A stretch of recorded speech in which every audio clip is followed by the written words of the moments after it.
Il video su Dainese lo avete visto in tanti, ok? Eccolo qua, per chi se lo fosse perso. Ho fatto un'analisi della situazione e dopo quel video è successo quello che era nell'aria. L'azienda è stata ufficialmente salvata dai suoi stessi creditori che l'hanno acquistata per la cifra simbolica di €1. E i media hanno fatto tutt'uno, si sono accorti della crisi e del fatto che è stata salvata, tutto in un colpo solo. Caso alla ribalta e risoluzione, tutto a posto. Il salvataggio però non è la fine della storia, è solo l'inizio della seconda puntata o la fine della prima, ok? Provo a spiegarvi la situazione, ok? Così vediamo cosa succede adesso. Dai, sigla.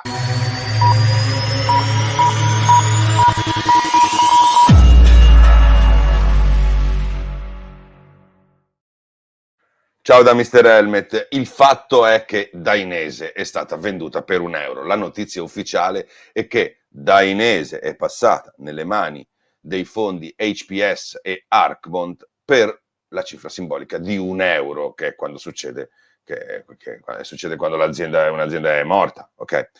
O fallita o in gravi situazioni. Non è una barzelletta, è il prezzo simbolico con cui i creditori hanno inglobato l'azienda tenendosi i debiti e creando di fatto una classica operazione di salvataggio come si fa in finanza in maniera diciamo classica. Si fa spesso così, si crea una bad company in cui si mettono tutti i debiti, la bad company poi viene inglobata da una situazione un po' più grande e i debiti vengono smaltiti e poi si crea una good company che nel caso è Dainese rinata, ripulita. Okay? E Carlyle, che è il fondo che aveva speso oltre 630 milioni, spalmando però il debito nei bilanci nel 2022, è fuori dai giochi, quindi ci ha rimesso un bel po'. Quindi tutto a posto, come vi dicono quelli che fanno i redazionali, incassano i banner e vanno in giro sponsorizzati, ok? Quindi fine della corsa, tutto a posto. C'è stato un problema, ma lo abbiamo risolto. No, perché se non cambia il modello, non cambia il risultato, ok?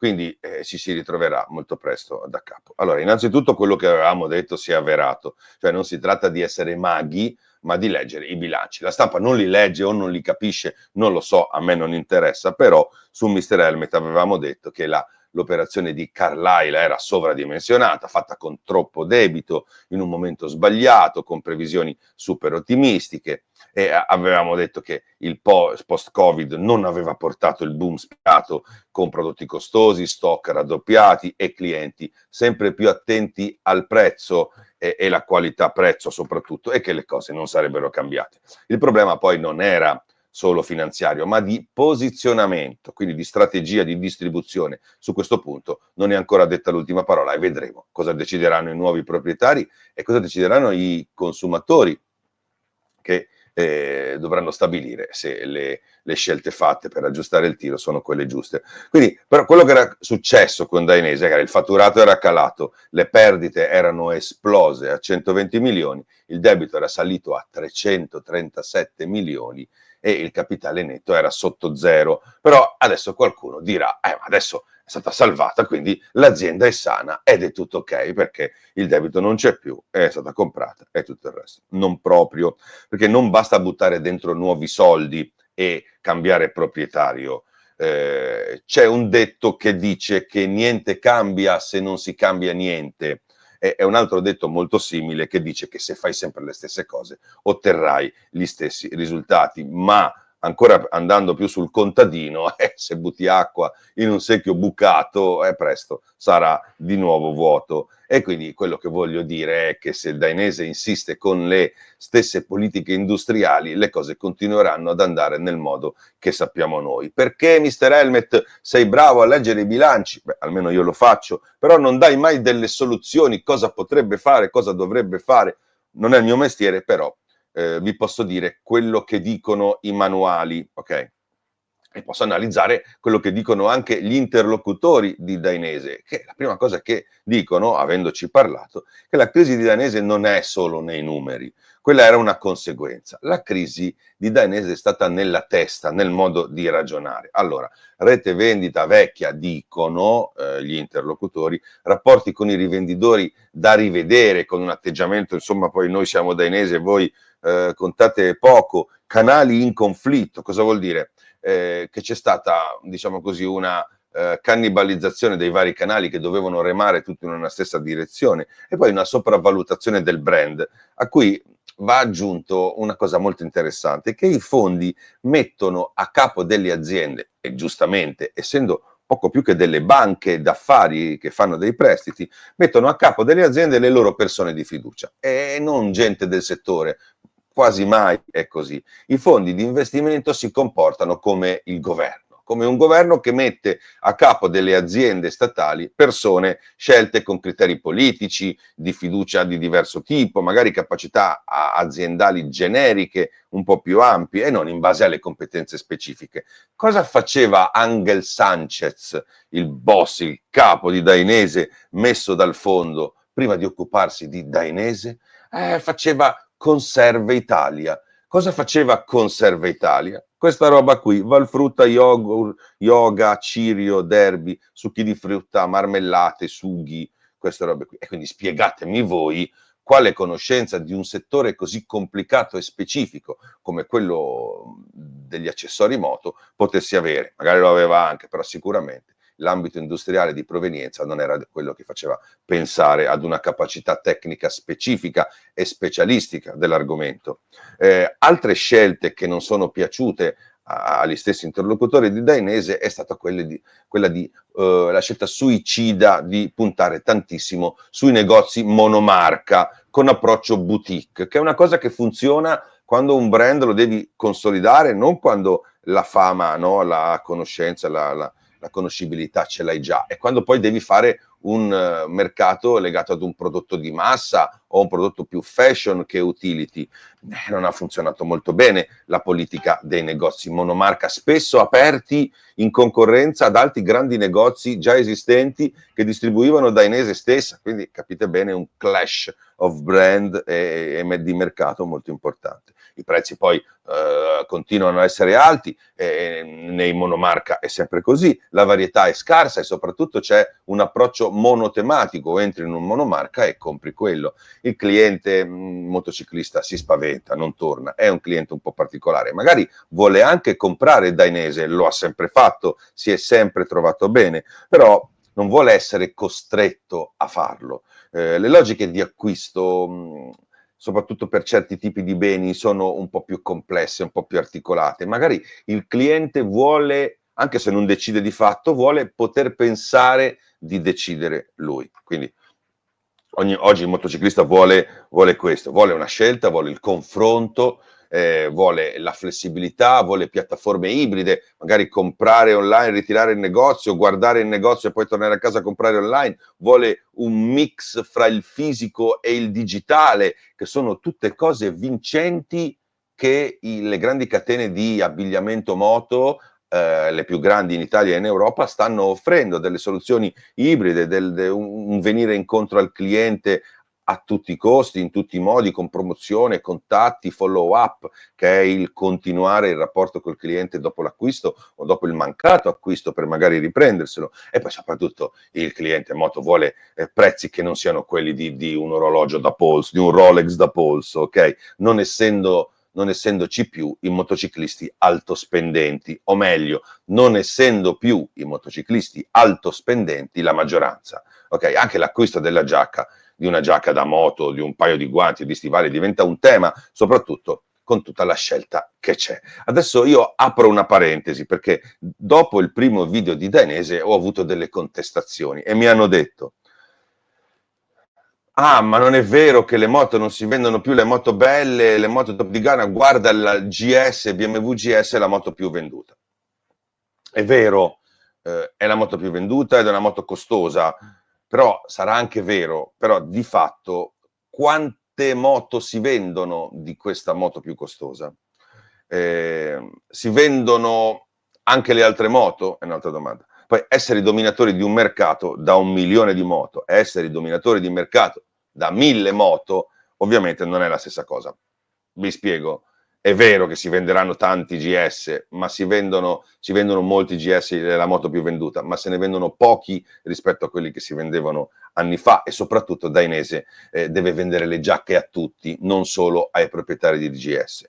Ma i tutti non ci sono, è proprio cambiato il mercato e i proprietari di GS, uso sempre questo esempio, se comprano un prodotto lo vogliono top, perché va considerato anche questo. La capacità e la modalità di acquisto sono cambiate. Ormai nessuno va in un concessionario e bonifica 20-30 mila euro di motocicletta, ma fa finanziamenti, rateizzazioni, leasing, permiti, e alla fine se una giacca o un capo va a costare più della rata mensile della moto stessa, questa soglia psicologica diventa importante, e quindi questa giacca farebbe bene ad essere conveniente, quindi perfetta perlomeno. Dainese è ancora top quality?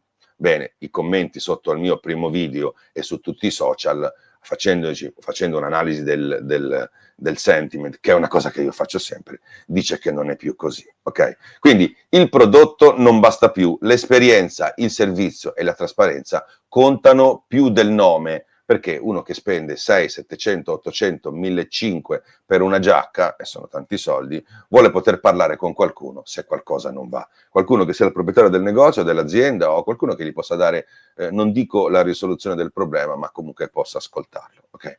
Bene, cosa deve fare Dainese? Visto che mi dite, tu parli sempre ma non dici mai, non dai mai soluzioni. Cosa deve fare Dainese per sfruttare questa nuova occasione che ha? Non secondo Mr. Helmet, secondo i manuali, che stranamente questi grandi manager non guardano mai, perché se li guardassero al loro posto potrebbe andare più o meno chiunque, e invece tutti vogliono far vedere di optare per soluzioni esotiche, innovative, surreali, che poi alla fine quasi mai funzionano. Cosa deve fare Dainese? Tagliare e ripensare innanzitutto. Quindi i nuovi proprietari, se vogliono salvare Dainese sul serio, devono fare quello che dicono i libri: tagliare i costi strutturali, sfoltire le linee e i prodotti inutili, cioè quelli che non vendono, quelli che non sono core, razionalizzare in monomarca, cioè va bene qualche flagship store, ma non si può esagerare, investire sui multibrand dove si confrontano i marchi veri, perché se sei migliore degli altri e ci credi, allora è il caso che tu ti confronti, quindi vai nelle catene e non fai solo i negozi col tuo marchio, riduci gli sprechi nel racing, nella facciata, nelle sponsorizzazioni, negli eventi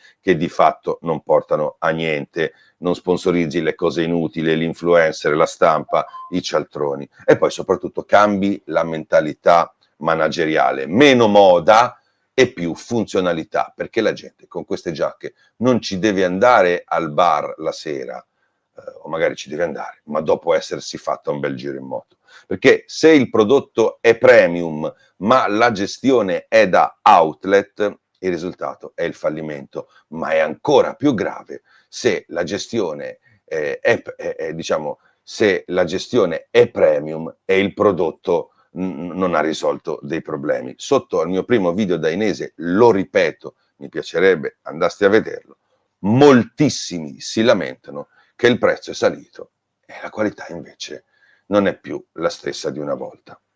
Mi dispiace, ma quelle sono persone vere che commentano e che i soldi l'hanno spesi. Quel cliente è perso? È recuperabile? Spero di sì. Bene, poi c'è il motorsport su cui Dainese è molto impegnata e lo dovrebbe fare con criterio. È sempre stata protagonista in pista, Dainese non può sparire, però anche oggi lì serve una strategia sostenibile. Meno MotoGP a fondo perduto, più Moto2 e Moto3, dove si spende molto meno e si cresce molto di più. Fra l'altro va rilevato che in Moto3 Dainese è la tuta più desiderata in quanto più aerodinamica, e quindi basterebbe impegnarsi di più su quella categoria e le categorie leggere, appunto, limitandosi a 2 piloti magari in MotoGP, e aggiungerei che sarebbe il caso che si curassero di più anche gli aspetti tecnici, dato che gli airbag, per esempio a Miller, quest'anno sono già esplosi un paio di volte così, senza motivo. Quindi le sponsorizzazioni devono essere molto tecniche e molto intelligenti, come un'azienda che non ha risorse, anche se magari le ha, invece di buttarle via. Quindi racconti veri, quello che serve è raccontare la verità online con piloti giovani e contenuti autentici, e soprattutto bisogna smettere di fare marchette, quelle marchette che un'azienda storica e istituzionalizzata come Dainese fa fatica a non fare, perché tutti la chiamano, tutti la coinvolgono, perché fa parte dello storico di un ambiente ben preciso, e quindi si vede costretto, però alla fine si diventa un'azienda polverosa. Nessuna azienda è più antipatica di quella che si compra la stampa e di quella che si compra le situazioni. E si vede, ok? Non siamo più negli anni '80, quando se ricopri del tuo brand le cose funzionano automaticamente. Il brand si salva restando visibili e non estinguendosi, ma nemmeno dissanguandosi, e soprattutto si salva con azioni credibili, quindi bottom up, cioè dal basso, dalla credibilità, con la street credibility, che è quello con cui molti brand affermati poi si trovano ad avere a che fare, perché la perdono quella fame, e non top down, quindi dall'alto con un marchio imposto come se fosse un qualcosa che uno si deve sorbire a tutti i costi e non desidera veramente. Insomma, la strada è ancora lunga. Dainese è un nome leggendario, il nome, abbiamo visto, non basta più, ogni giorno c'è un competitor nuovo che costa molto meno e si impegna molto di più. Bisogna dimostrare ogni giorno quello che si è, con un modello credibile, snello e a misura di motociclista reale, non di marketing manager che viene dalle scatole di pomodori. Se non cambiano le cose, entro 2 anni, ma potrebbe bastare anche meno, ci ritroveremo nello stesso identico punto, ma con un marchio ancora più logorato, perché un conto è ripartire dalla seconda occasione e un conto è ripartire dal terzo KO. Tocca a loro decidere e a noi tocca continuare a raccontarvelo. Ok? Facciamo i saluti finali. Io vi ho raccontato questa storia di Dainese tempo fa con i numeri, ed erano purtroppo tutti giusti, con le cose che rischiavano di succedere, e sono successe tutte quante. Questa volta ho fatto un'analisi ex post, perché mi avete detto che non do mai idee e soluzioni, ma sono bravo solo a criticare quelli in difficoltà. Adesso io le soluzioni ve le ho date e mi piacerebbe sapere se siete d'accordo con me. Lasciate un commento, se vi è piaciuto il video mettete un pollicione e fatelo girare, insomma, le solite cose, ok? Ciao da Mr. Helmet. Mettiamo un altro gettone da €1 e giochiamo.